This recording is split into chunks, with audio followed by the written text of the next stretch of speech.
Come on, son.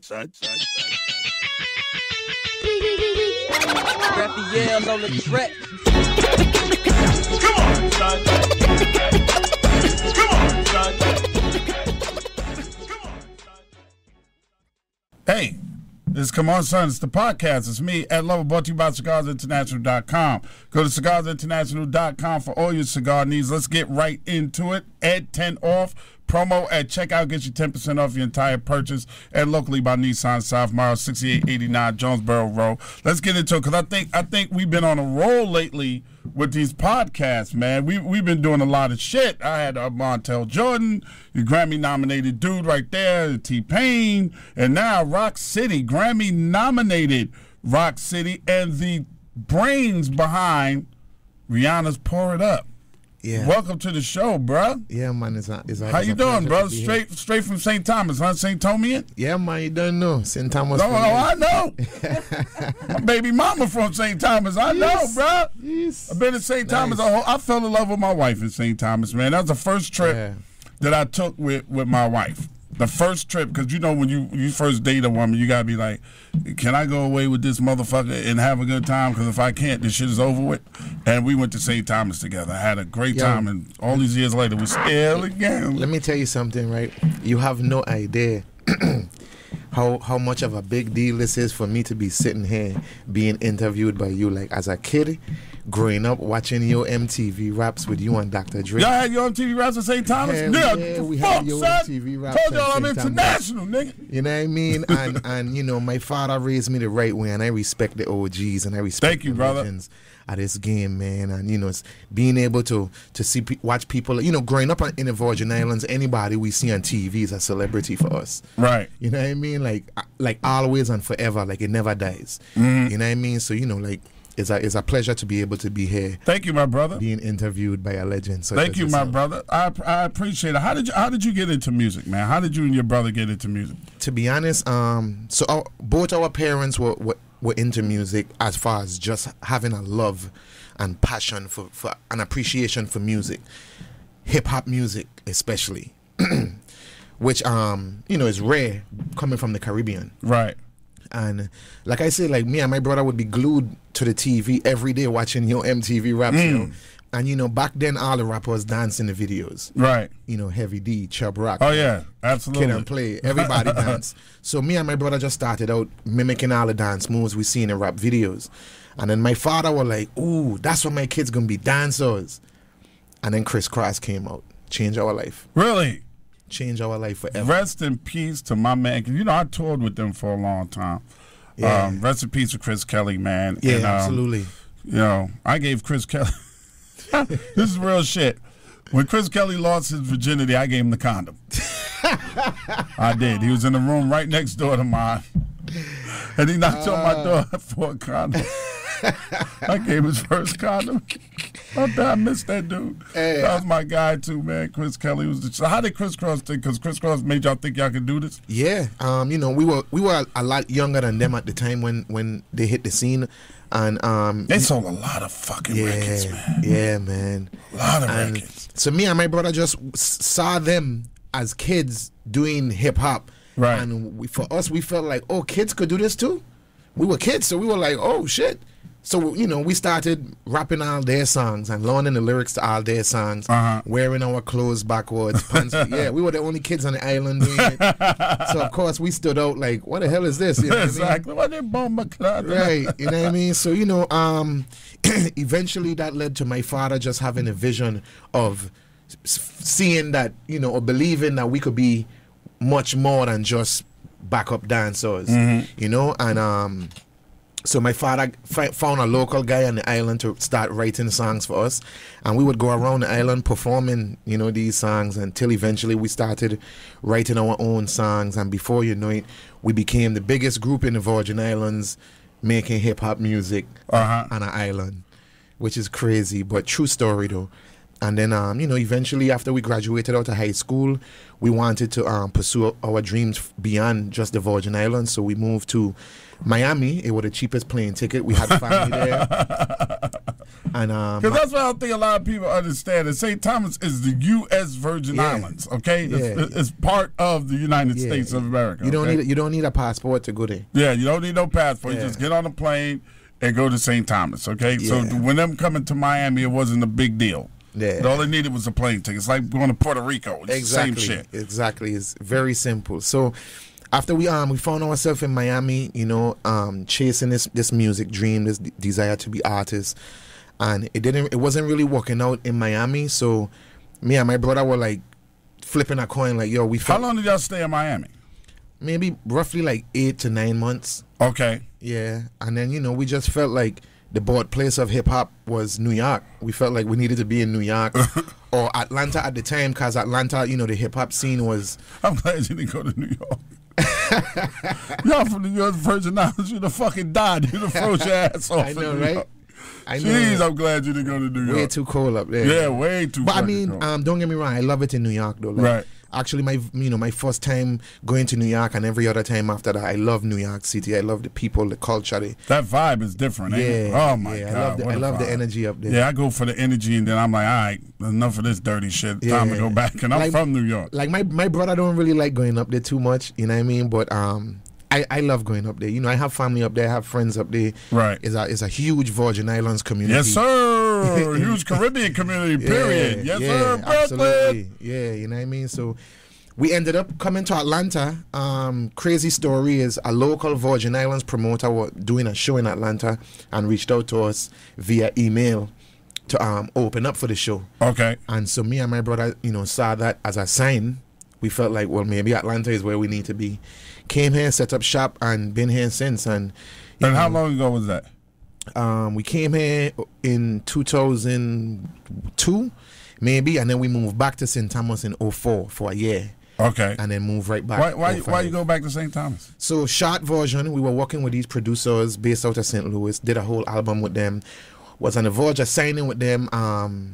Monies got really, really bad with them, so they sent us back to St. Thomas for like 2 weeks. That was the plan, so they could work on, getting their money back up and taking us to labels to shop for a deal and a situation so we could put this album out. And they sent us to St. Thomas with no intentions of bringing us back. And me and my brother were way too driven. What people don't understand is I'm from St. Thomas, Virgin Islands, 32 square miles.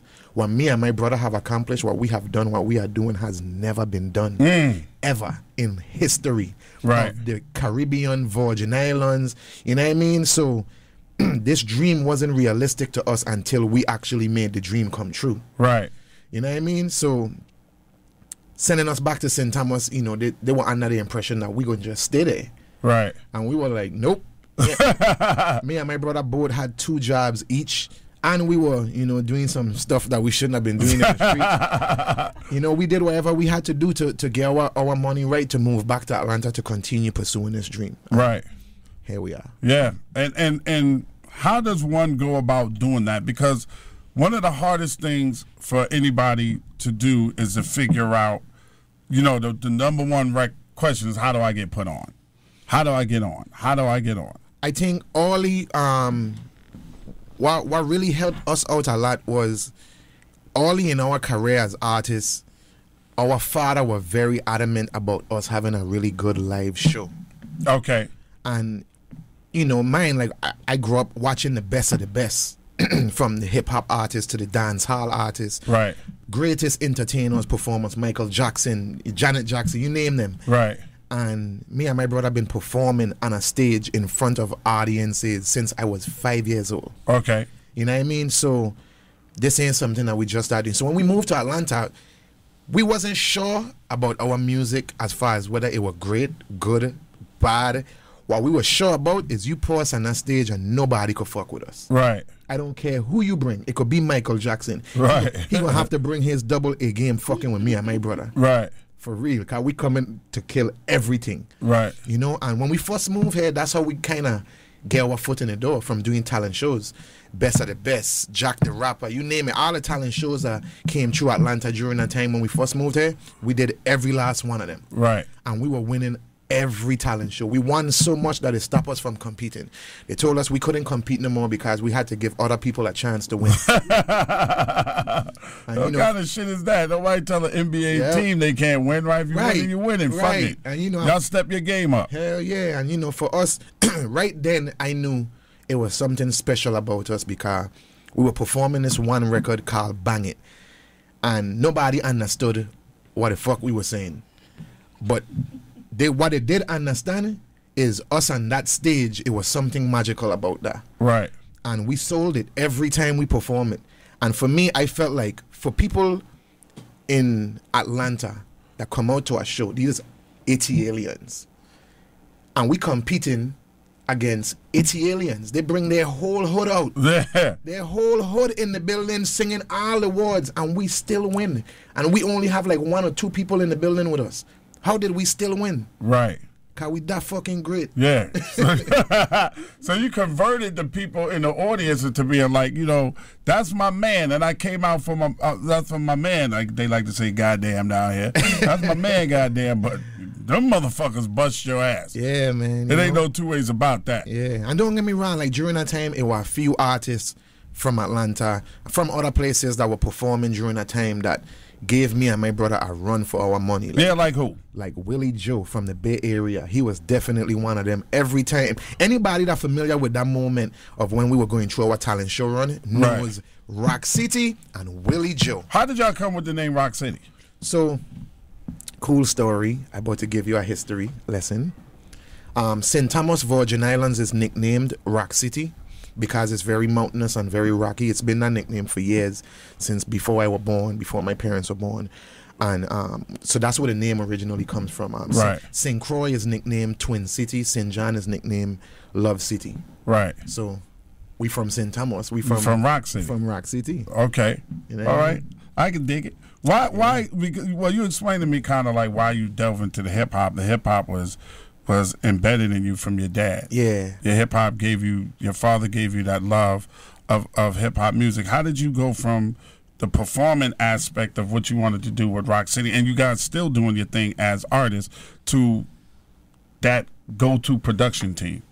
So what happened was, while we were on the mission of pursuing this dream of being artists here in Atlanta and doing talent shows, after a while we just started to feel like we've done all the talent shows. Twice. Yeah, we've won so much that they stopped us from competing. Like, right. Where else do we go from here? Like, why haven't we got a record deal yet? Why, if we feel like maybe the right people ain't been seeing us. And then our manager was, at the time, still our manager today, Ray Daniels, was like, yo, y'all always wrote music for yourself. Y'all ever considered writing music for other artists? And we were like, well, nah, not really. And he was like, why don't you give it a shot? And, at the time we were broke, struggling artists here in Atlanta trying to figure it out.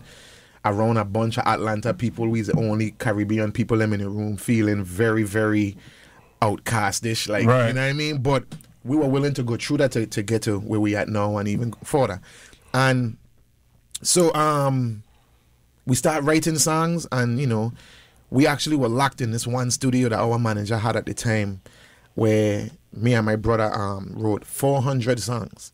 Wow. And to this day, we only sold one song out of those 400 What songs. song is that? Did you? It was a song called Music for Love that we wrote for Mario. Okay. Yeah. By the way, Mario is still by far one of the greatest male vocalists of this time, of this generation. And nobody don't give that man his props and his credit.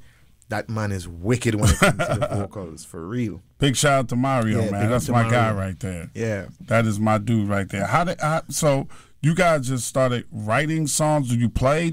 So nah, we don't play no instruments. I don't know how to read music, none of that stuff. But I do know harmonies, melodies, whether that's in the right key or in the wrong key, and that's a God-given talent, because nobody in our family does music. No one. Ever. How the fuck you know that shit, son? I don't know. It's just like, maybe because we've been doing it for so long, it just becomes second nature to me. Uh-huh. You know what I mean? So it's like everything is just natural. And then, like, after the Mario placement, then, you know, we kind of start getting a few phone calls about, you know, writing songs. So we were like, I guess this is how we're going to pay our bills. This is how we're going to survive. And, you know, man, did the Mario placement pay well? Not really. That was like one of our first placements, you know, as writers. And, you know, especially back then, you know, this music business used to treat writers like shit. Right. You know what I mean? It was all about producers. It was so producer driven. And it's, it's still producer driven to a certain extent, you know what I mean? But thanks to people like Sean Garrett and Neo, you know, like they really changed the game for songwriters as far as, you know, allowing songwriters to get compensated, right, you know, for our work, because, you know, it is you don't, when you turn on the radio and you're listening to songs, there's no song playing with just the instrumental. That's true. You know what I mean? You can't just sell an instrumental without a song to an artist. So who does the music for you? Different producers, man. Like when we first moved here, you know, we were working. Believe it or not, we were under Organized Noise. Really? Yeah, Dungeon Family. Fuck out of here. Yeah, Rico Wade and Ray Murray. Like, yeah, Sleepy Brown. All them dudes, man. All them dudes is family, yo. Wow. For real. Like, and to be honest, the Dungeon Family is literally the first people to really, really, truly embrace me and my brother and show us love here in Atlanta. Oh, wow. Just good dudes. Musically and just all around. You know what I mean? Like, Rico Wade, like, literally paid me and my brother bills for a year. Oh, shit. You know what I mean? Like, yeah, like, that's a man, like, anytime he called me, my brother reach out for anything. I would drop anything I doing to make sure them man straight and them man good, because they really look out for me and my brother. Oh, wow. You know what I mean? And they didn't it's amazing. Have to. Small world. 6 degrees of separation is fucking for real, bro. Yeah. So like I said, man, like, you know, as a hip hop baby, man, for real. Yeah. Yeah, man. That's crazy. How did the Sean Kingston song, where did that come from? So Sean Kingston, at the time we were doing a lot of writing with J.R. Rodham. Yeah. And Zach Katz, who had recently signed Sean. Well, how did y'all meet them?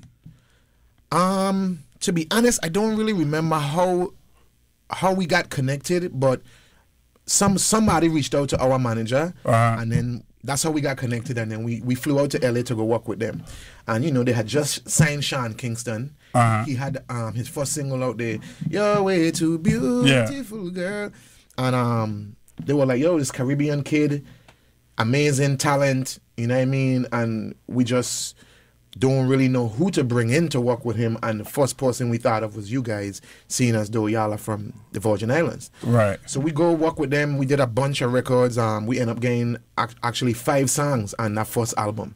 We did 5 songs on our first Sean Kingston album. Wow. Yeah. And after Sean Kingston, you know, we work with Ayaz, who also signed to JR. And Jason Derulo, we work with him as well. And, you know, our first placement that really opened the door, like, oh shit, Rock City are songwriters, was this was before. Crazy story. Ironically, me and my brother and T-Pain was signed to the same label. Y'all were all under Akon. Yeah. Right. Yeah. And so while being signed, prior to us signing to Akon, we wrote a record for Akon on Akon's second album, Convicted. It was a record named The Rain. It was track 5 on the album, and it was a song that me and my brother originally wrote when we were in the 7th or 8th grade. Oh, wow. And then, you know, we just tweaked the words to make it more personal to Akon. And after that happened, you know, at the time, Akon was known for writing and producing all his own music. Yeah, hell yeah. You know, word got out that Rock City wrote a song for Akon, and then that started generating a lot of work our way. This is after the Sean Kingston stuff.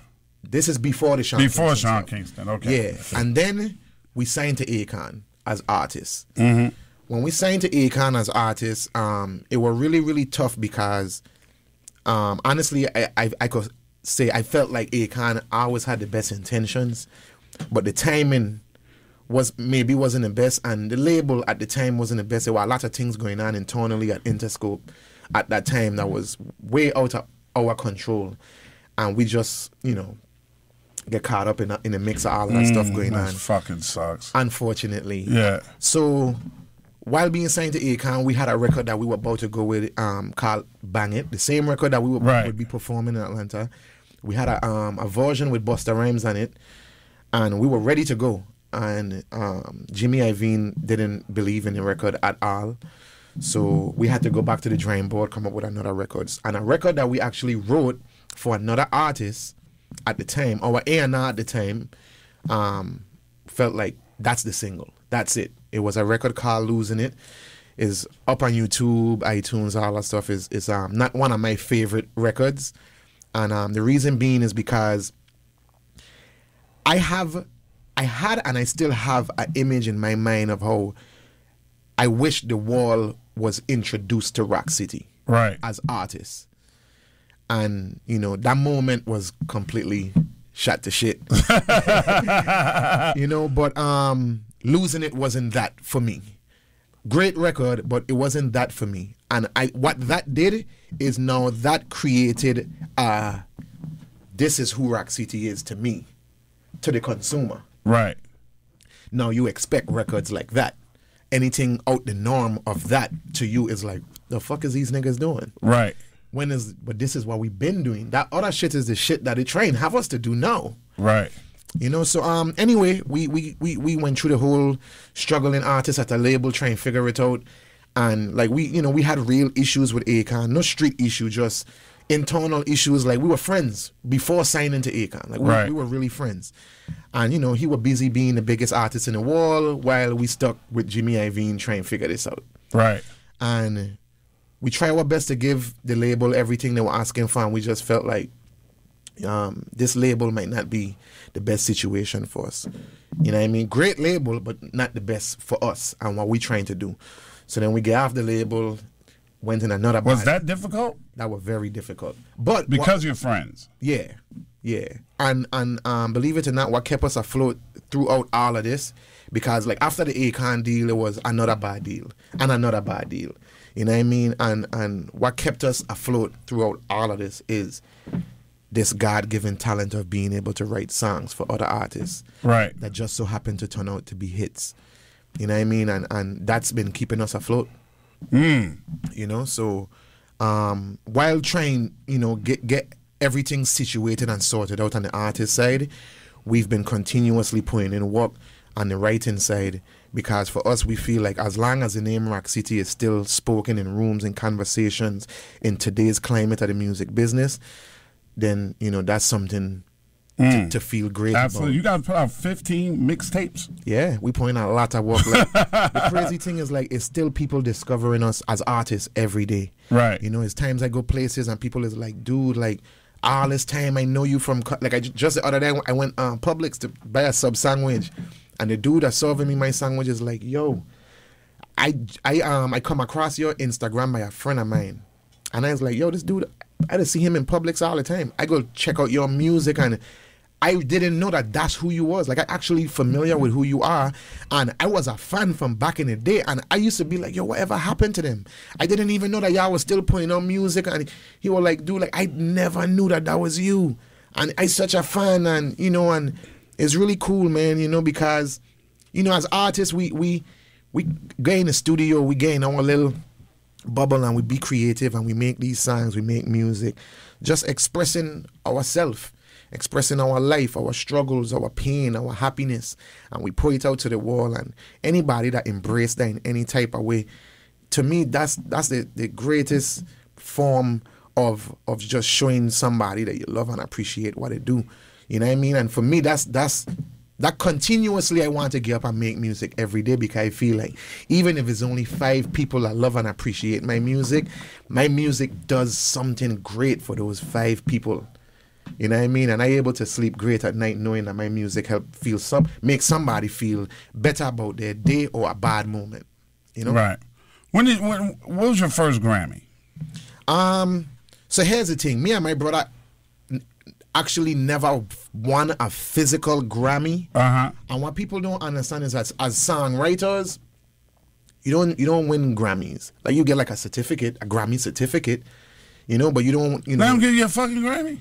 Let me tell you what. Listen to this. Let me tell you this. They give producers Grammys. They don't give songwriters Grammys. Never, even if it wins album of the year. Even if it wins album of the year. I thought everybody associated with the shit get a Grammy. I thought once it becomes album of the year, everybody that worked on some? that album is supposed to get a Grammy. You know some? I don't know. They get the certificates and they get the little medal. Not everybody get the actual. Yeah. Okay. Yeah. So you still won a Grammy. They've won Grammys, but they never got a Grammy. Yeah. I want a fucking Grammy. I don't want the fucking certificate. And I'll tell you what, like, my brother ain't here with me right now, but like, my brother, the version of, well, not even the version of my brother. My brother is this type of person. My brother want the Grammys and all the best accolades out there in the world and to be recognized on all those platforms. And he should feel like that because we from motherfucking St. Thomas, Virgin Islands. Right. Like, we had to work hard as shit to get where we at. You know what I mean? Me, on the other hand, I don't necessarily care about all of that. I care about the connection between the music and the people. I ain't gonna lie to you. The fame, the money, the cars, the clothes, the girls, all of that shit, like, all of that shit is things that come and go. You know what I mean? But that connection between the people and the music and between you and the people. Right. That's everlasting. As long as you sincere and you real with the people and about yourself, like you said, that's everlasting. That's everlasting. That's shit. Something that no because amount of money what you just said to me when you sat down means a lot to me. Because I know I made that from your MTV Raps. We made that connection with the people. Absolutely. And that's what keeps me going along. When somebody hits me with, I grew up on you, man. You changed my life. You know, people from other countries, I learned to speak English watching you every day. I didn't know shit about this shit. Yo, true story. Like, when me and my brother first started rapping, we originally started rapping like New York rappers. Because all we knew was New York hip-hop. Right. That's all we knew. So when we started rapping, like, I ain't gonna even lie to you. Let me tell you how real it is. I thought Criss Cross was from New York. The same way the average American person thinks every Caribbean person is Jamaican. Yeah, everyone. I thought every American person was from New York City. I was kidding. I never living in St. Thomas. We didn't know no better. Yeah, we did. You know that. We really did. Nah, it's Jamaican. No, I'm from St. Thomas. Nah. Jamaican. Like, yo, it'll be to a point where I'd be like, yeah, nah, I'm from the Virgin Islands. Oh, really? What part of Jamaica is that? Oh, fuck. How did Pour It Up come about? So Pour It Up, we linked up with Mike Will. Shout out to Mike Will. Good dude, talented producer. How you just link up with Mike Will? Was it an introduction? You just said that nonchalantly. Yeah, we link up with Mike tell you, Will. so what happened is, you know, you work hard enough until you no longer have to introduce yourself. Right. As a firm believer in that. And it got to a point to where I don't remember exactly how we connected with Mike Will, but somehow we ended up in a room with Mike Will. Yeah, remember I was supposed to do Kerry. Oh, that's what it was, yes. So they reached out to us to get in with Kerry Hilson and Mike Will. Right. That was our first introduction to Mike Will. And then the Rihanna writing camp in LA. And then they did a Rihanna writing camp in LA. But what the fuck is a Rihanna writing camp? So this is what you gotta understand. People listening to this don't know what this shit is. So what in the world is a Rihanna writing camp? Do Beyonce have writing camps? I'm sure they do. Definitely. Yeah, definitely. I'm sure they do. What is a Rihanna writing camp? So a Rihanna writing camp or a writing camp for an artist is this: the label gets the best producers, best writers, or top producers, top writers, or their favorite producers and writers, and put them all in a studio, and we are working on songs for Rihanna new album. That is all you are working on, all day, every day while you are here. These are some of the ideas. And they pay for this shit? Yeah. They pay you for it too? Well, you know, they pay for travel. Why the fuck you supposed to? They pay for your hotel too? Yeah. Okay, so the eating is on you though. Yeah. No, I mean usually writing camps have a food budget. Yeah, well, yeah. Okay. Yeah, majority of the times writing camps would have a food budget. Get the fuck out of here. Yep, and so this is something that they actually start doing recently, and not recently. It's been happening at least over the past at least 6-7 years now. Right. You know what I mean? And I think it's really cool that labels did that. You know what I mean? I feel like could you imagine how amazing whoever our favorite artist was back then. Right. Let's say Marvin Gaye writing camp. Imagine a Marvin Gaye writing camp. Imagine if you had all Michael Jackson the best, writing camp. the best writers and producers all in one studio working on records for Michael Jackson, Bob Marley, Stevie Wonder. You know how amazing that. And don't get me wrong, like Stevie write his own shit. Yeah. Get out of here. I can't see you, but get out of That's here. an inner vision we would never be able to understand. That's right. Stevie, I don't need that. Prince would never have that. Yeah. It's not gonna happen. I'm writing, producing my own shit. But I tell you what, it takes a lot for an artist that writes and or produces their own stuff to be open enough to embrace other writers and other producers. That's right. And I think that's a smart move. Yeah. To open up and embrace other writers because you don't have all the answers all the time. And I think especially for the art and for the consumer, it says that I don't have to be the driver of the vehicle all the time. That's right. You know what I mean? And allowing myself to embrace other producers and other writers is only for the best song. And at the end of the day, I am willing to do what it takes to create the best songs. That's right. I wish back in the days more rap artists would thought that way. Yeah. And realized, because rap with us, hip hop and rap started out as, anti-establishment, what was going on. Yeah. And it was this thing about you as an artist that you write. If you didn't write as a hip hop artist, fuck out of here. And you're right. But if they get older, if they would embrace that, so now let me have this camp where I got all these producers and writers in here writing shit for me, it will allow me to last longer as an artist. You're right, though. And it really, that whole vibe really originated from hip hop. You're right, like hip hop artists feeling I gotta write my own rhymes, B. What I look like spitting another man's rhymes, B. Yeah, Drake went through that shit with the what's the kid name? Christmas? Yell it out. Quentin. Yeah, and see this is what's his name? Quentin Miller. Quentin Miller. Yeah, he went through that shit with that. But I'm like my state of mind has always been, listen to Diddy. Don't worry if I write rhymes, I write checks. And this is my thing. This is my take with that Drake situation. What people fail to realize is Drake have had many hits that he's written himself. He's already overproven that he could do it on his own. Right. And the fact that he was still open enough to embrace other people to come in and work with him says how great musically he is. Right. Because but it's 2018. He gets Times have changed. Who gives a fuck? Like, nobody really give a fuck if somebody else wrote the lyrics. Nobody, because it's about your performance in the first place. It's about selling it and making people believe it.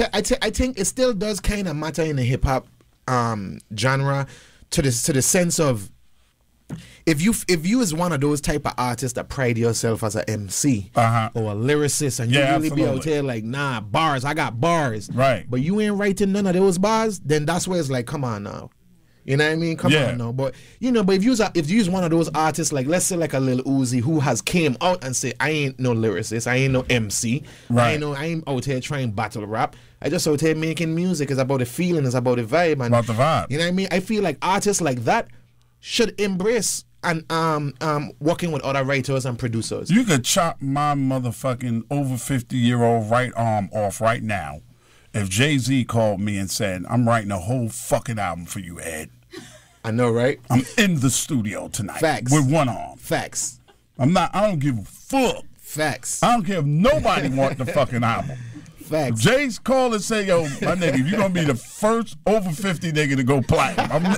I'm there tonight on my own bank, anything. I sleep in the studio on the floor because you have to embrace it, because it is, at the end of the day, the music business. Yeah, so absolutely. You guys went to this camp for Rihanna, hooked up with Mike Will Made It. Yep. And wrote Pour It Up. And so what happened was, prior to us doing the camp in LA and hooking up with Mike Will, they did a Rihanna writing camp in London. So we went to London. Me and my brother literally wrote like 23 songs while we were in London. Right. They didn't like any of those. So mine, as a artist, writer. Does that hurt? Hell yeah, because it ain't even pride and ego, none of that stuff. That's my time. That's my time away from my family, away from my personal enjoyments of this. And your personal music. You're an artist too. My personal music. That's my time. And you know, but don't get me wrong, it still was a journey that if I had to do it all over again, I would have do it that exact same way. Because all it did was make me and my brother more hungry. I'm like, oh wow, like our songs really ain't that good. All right, watch what we about to do next. Right. Our 21 songs wasn't that good. Watch the next 21 songs we write. You know what I mean? And so we get back from London, and then they invite us to the next one in LA. When we go to LA, start writing. Boo, Akon's brother. Akon brother, shout out to Boo. Yeah, he was A&R in the project at the time, and Boo in the room, and we were working on some other stuff, and Boo kind of shut it down. I was like, yo, I'm not gonna lie to y'all, man. The space that Rihanna is in right now, like, you know, she's having fun, she's going out, she's partying, she's going to the clubs. Her favorite song right now is Bands That Make Her Dance by Juicy J. Like, she's in that place right now. So if y'all could give us something like that type of vibe, that energy, something that lives in that world where she, you know, her and her homegirls out at the club, her record come on, it shuts the whole party down, something like that. And me and my brother was like, okay, cool. Mike will say, I got it. He already had the beat. He was like, I already got it. He pulled up the beat. Me and my brother were like, all right, cool. 10 minutes. Mike Will went to the gas station to grab like some drinks and shit and come right back. And by the time he come back, the whole song was done. And we if you listen to the song is like 2 minutes and change. We never wrote a bridge because they asked us to write a bridge, and me and my brother were like, listen, dog, we done write 23 songs. If you don't like this song before I get to the bridge, then you just don't like our shit. You know what I mean? And they loved it. So Mike Will pulls the beat up for y'all in the studio. I like some fucking orange juice. I'll be back. And he goes back. Who said pour it up, pour it up? My brother. So what happened was, beat come on, you know, we were just, my true story, we were at the Clive Davis pre-Grammy party in LA one year. What's his name? Quincy Jones walks up to my brother. Mine, we don't know Quincy Jones from a can of paint. Quincy Jones walk up to my brother. Hey man, how you been? Man, how's the songwriting going? It's fucking Quincy Jones. Right. That motherfucker. Like, this is Quincy Jones, you know. Like, you know what I mean? It's like, would Quincy Jones know who he is? He probably didn't. Who knows? Somebody told Quincy. But songwriting motherfucker to us, in our head, and that moment, I refused to ever let anybody strip it away from us. He knew who the fuck we was. Right. So anyway, he said, hey man, I'm going to just give you a quick little pointer. When you're writing them songs, fuck them verses. Hooks. Whole song need to be a hook. And as we left that, about 2 days later, we had the session with Mike Will and Rihanna. And Rihanna wasn't there, by the way, but it was just us and Mike Will. Mike Will leave, and my brother, pour it up. He just start, and I was like, yo, that's dope. Straight clubs and dollar bill, and I still got more money. And we purposely say, and I still got more money, repetitively like that throughout the verses, because fuck them verses. Hooks. And me and my brother felt like if you could say, and I still got more money, even if that's the only part of the verse you remember, you could sing along to it all throughout the whole verse. And then when it came to the pre-hook right before the hook, oh, that was me. I was in there like, yo, I just feel like it just needs, some shit that you just said, fuck it. Yeah, I just pull that shit out the sky, yo. You know what I mean? And it's fucking amazing how hit records are made. Yeah, you just out of nowhere. Y'all got the pour it up, and you just all I see is signs, all I see is dollars. That's you. And then and then what happened is I remember you did it once. You did it one time. One take. I learned from the best of the best, and I learned from Jay-Z. One take. Right. So what happened is, I remember the movie Sixth Sense. Right. When the little boy say, I see dead people. And I was just thinking like, I was like, all I see is dead people. I was like, nah, that don't sound right. That don't sing well. I was trying to figure out a cool way to say all I see is money. Right. You know what I mean? Because, it's a strip club record. So I try and think, what's a cool new way to say money? All I see is signs. Like, and then there was a movie, Signs, by the same director that did Sixth Sense. Right. Dollar signs. Oh shit. And me and my brother, we big on movies. Like, all we do is watch movies. For real, like all day long, like movies galore. So that's how we came up with that part. And then we piece it together. We say, yo, in the verses, we just gotta say all the coolest shit. Because and you know what happened? What? We felt like y'all are ladies, y'all, you know, go out, hang out. When women go to the club, we just felt like there's no female artist that plays in the club that when they come on in the club, women lose their mind. Women lose their mind to nigga shit. Yeah. 2 Chainz. Right. Gucci Man, Migos, that's the shit that women want to hear. Right. And we just felt like, yo, like, if a woman had a record from a woman talking that shit that they like to hear from 2 Chainz, right? You know what I mean? They would love it. It would live in the clubs forever. Yeah. You know what I mean? And don't get me wrong, like Beyonce, of course, she's Beyonce. You play any Beyonce record in the club. Yeah, but until I've been drinking. You're right. I've been drinking. Rihanna is a different vibe. Yeah. You know, like Rihanna did. You want to know why? Bitch better have my money and shit like that. And then y'all gave her Pour It Up. And that was like, that is women talking that man shit. That is women popping bottles. That is women.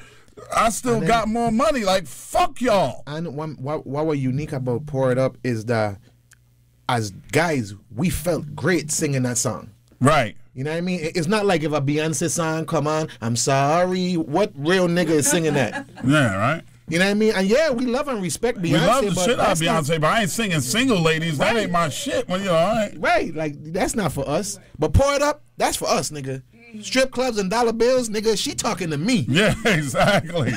That's what she talking about. You know what I mean? And, you know, even the Man Down record, when we do the Man Down record, at the time, this is when she was still on Def Jam, and you know Def Jam told us straight out, nah, you know we don't really want like no reggae records or no like Caribbean sounding records or mine, but she Bajan though, right? Like she's a Bajan. Her first female, record was that.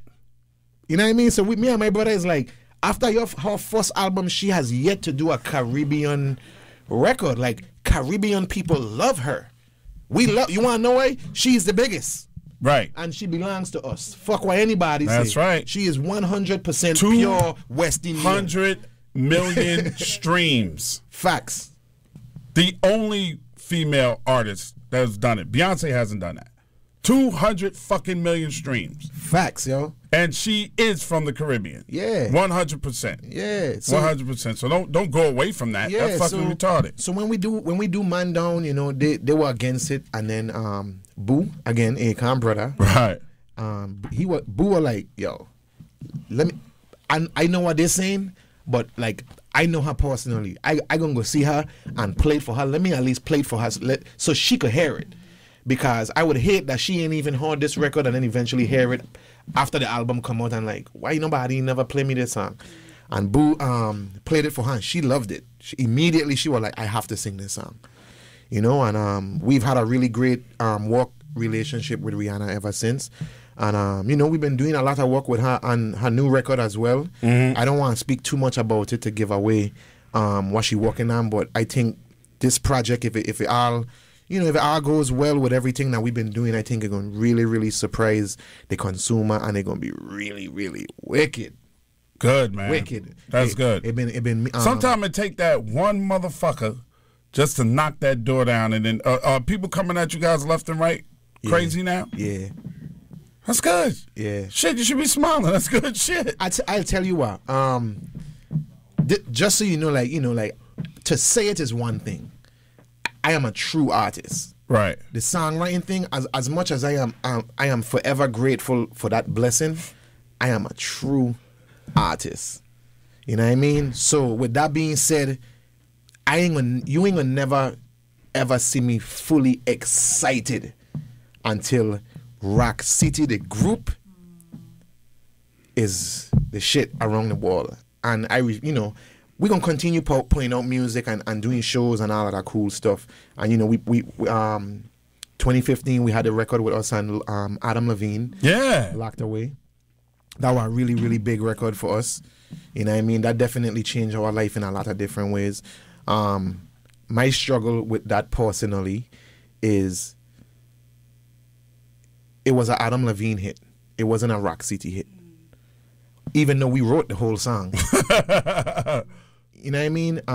It's more Adam Levine is such a celebrity that it becomes his record. Yeah, which by default is no way around it. You know what I mean? And don't get me wrong, like I still very appreciative of having Adam Levine on our record. He's still Adam Levine, like right. You know what I mean? And that helped. We were able to go on tour with Maroon 5. You know what I mean? So that was really, really dope, and I am forever grateful for that. But I felt like the record was really, really amazing, and it could have stand without a huge feature on it. You know what I mean? And, you know, I get it.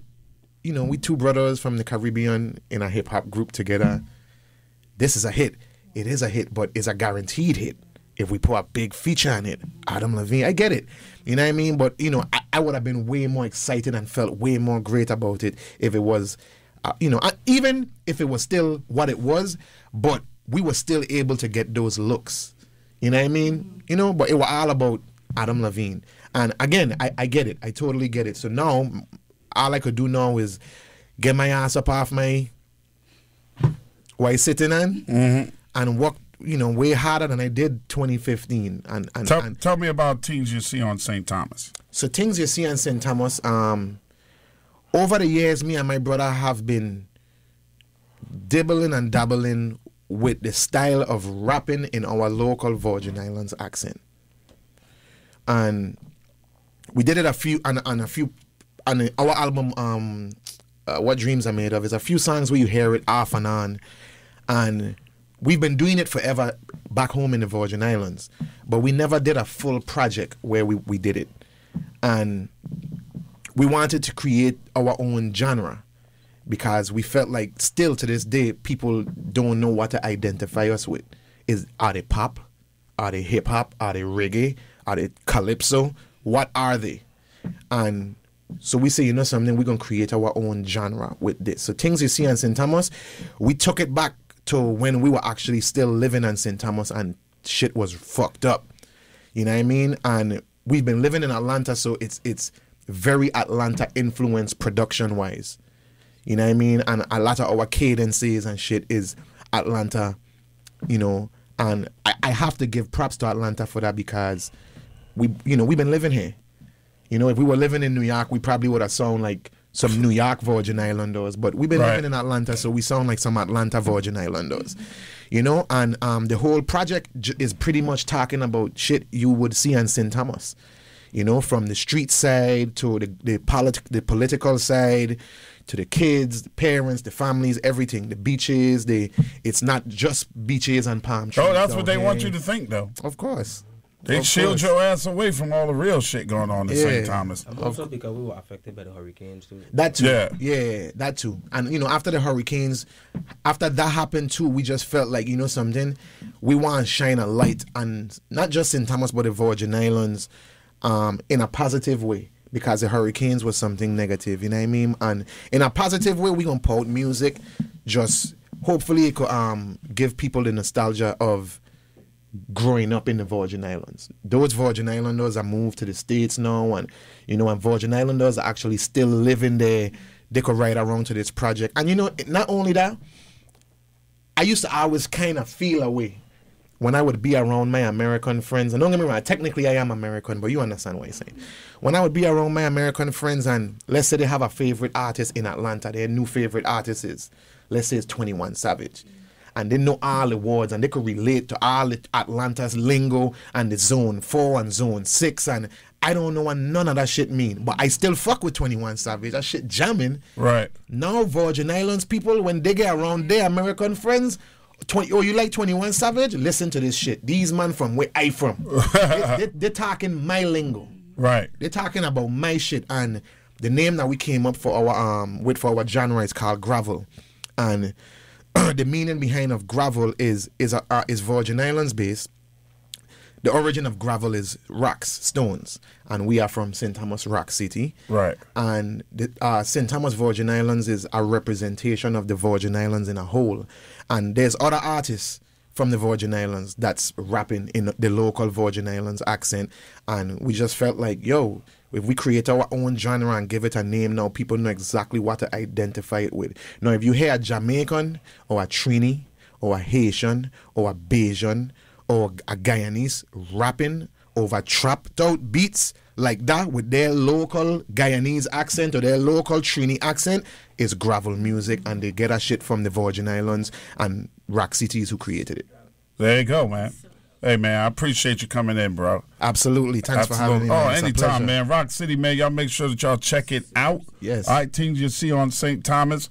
And big up to y'all, man. Continued success, man. Thank you. For real. Continued success all the way across the board. It's a beautiful thing, man. And thank y'all for listening to Come On, Son, the podcast. Keep God first. Everything else will fall into place. I'll talk at you, with you, to you, and about your ass next Monday. Be good if you can be good. Be careful, all right? Till the next time we ride together, slide together, laugh out loud together. Y'all be safe, and God bless each and every one of y'all. Come on, son. It's the podcast. Now get the fuck out of here with that bullshit. This Ed Lover podcast is being done in conjunction with Cigars International. Make sure you check out cigarsinternational.com for all your cigar needs. This episode of Come On, Son, the podcast is produced and engineered by co-executive producers Kimana Paulus and Krista Hayes. Recorded at Mean Street Studios in downtown Atlanta, Georgia. This is an official Loudspeakers Network podcast. Network podcast. Network podcast. Network podcast. Network podcast. Network podcast.